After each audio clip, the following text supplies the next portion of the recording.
కేంద్ర మంత్రి బండి సంజయ్ కుమార్ కాంగ్రెస్ బీఆర్ఎస్ పార్టీలపై తీవ్ర విమర్శలు చేశారు. తిరుపతిలో ఆయన మీడియాతో మాట్లాడుతూ కాంగ్రెస్ పార్టీ ఇండియన్ కాంగ్రెస్ కాదని ఇటలీ కాంగ్రెస్ అని ఆరోపించారు. వందే మాతర విషయంలో కాంగ్రెస్ నేతలు వ్యవహరించిన తీరును ప్రతి భారతీయుడు గమనించాలన్నారు. వందే మాతరం కేవలం ఒక పాట కాదని అది భరతమాతకు అర్పించే వందనమని బండి సంజయ్ స్పష్టం చేశారు. స్వాతంత్ర ఉద్యమంలో వందే మాతర నినాదం కీలక పాత్ర పోషించిందని గుర్తు చేశారు. భారతదేశ చరిత్ర, సంస్కృతి, సాంప్రదాయాలను అర్థం చేసుకోవటమే నిజమైన దేశభక్తి అన్నారు. నీట్ లీకేజీ విషయంలో కాంగ్రెస్ పార్టీ వాస్తవాలు దాస్తోందని బండి సంజయ్ మండిపడ్డారు.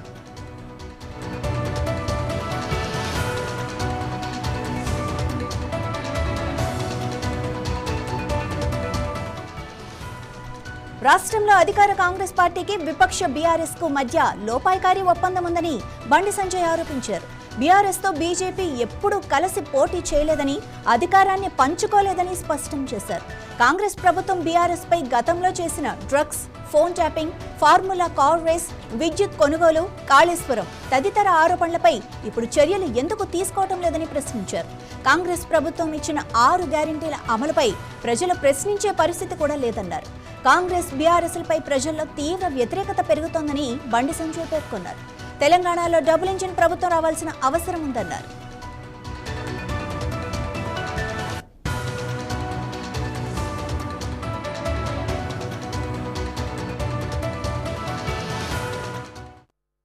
చట్టం చేసినటువంటి వందే మాతరాన్ని సోనియా గాంధీ గారు, మల్లికార్జున ఖర్గే గారు అవమానించడం నిజంగా మూర్ఖత్వం, దారుణం కూడా, సిగ్గుచెట్టి. దేశంలో స్వాతంత్ర ఉద్యమ స్ఫూర్తిని నింపినటువంటి వందే మాతరాన్ని అవమానించినటువంటి కాంగ్రెస్ పార్టీ యొక్క వివరాలు చూసి ప్రతి భారతీయుడు తలదించుకునే పరిస్థితి వచ్చింది. వందే మాతరం అనేది ఒక పాట కాదు, కోట్లాది మంది భారతీయులు ఆ తల్లి భారత మాతకు అర్పించేటువంటి వందనం.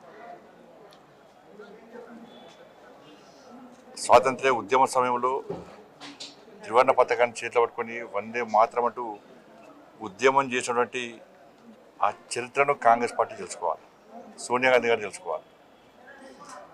వందే మాతరం చూసి అప్పుడు బ్రిటిష్ వాళ్ళు భయపడ్డారు, ఇప్పుడు పూర్తి వందే మాతరం చూసి కాంగ్రెస్ వాళ్ళు భయపడుతున్నారు. అందుకే అది ఇండియన్ నేషనల్ కాంగ్రెస్ కాదు, ఇటలీ నేషనల్ కాంగ్రెస్. ఇటలీ నుంచి సోనియా గాంధీ వస్తే ఈ దేశం వారిని హక్కును వేసుకున్నది, ఆదరించింది, అభిమానించింది. వీడికి వచ్చి స్థిరపడ్డంత మాత్రాన దేశభక్తి కాదు, వేల చరిత్రటువంటి భారతదేశం యొక్క నాగరికత, చరిత్ర, సంస్కృతి, సాంప్రదాయాల గురించి అర్థం చేసుకోవడమే నిజమైన దేశభక్తి. దానికి అనుగుణంగా వివరించడమే నిజమైన దేశభక్తి.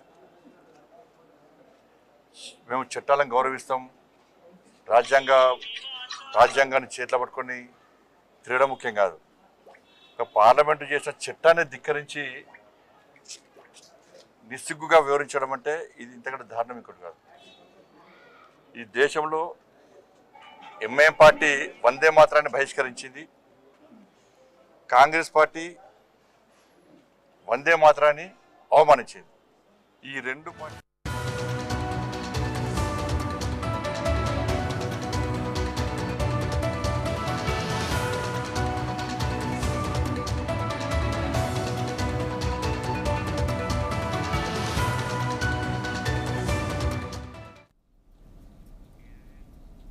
నంద్యాల